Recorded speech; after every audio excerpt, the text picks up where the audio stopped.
The Vietnam War was very controversial in the 1960s. Many were killed, and yet many still survived. Freedom is not free, that you gotta go fight for it.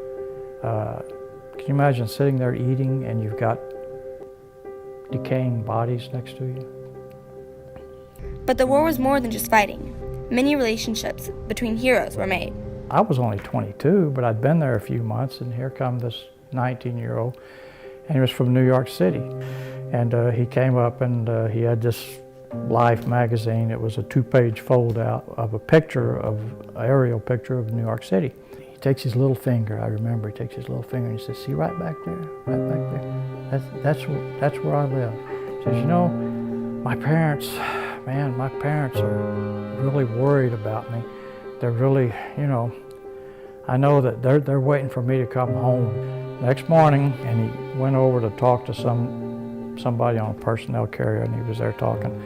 And then the guys on the other tank said, "Hey, so-and-so," Shane said, "Come on, we're leaving." Okay. He gets off and he starts taking these long steps, running to go get on the other tank. He steps on an anti-tank line and just blows himself apart.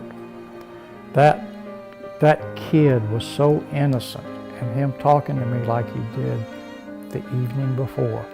And then the next morning, this happens. And stuff I'd seen it, but it got me by the throat. I went down inside that tank by myself. Nobody could see me. Got in my chair, got my seat there, and I just leaned over on the controls, and for probably a couple of minutes, I just cried.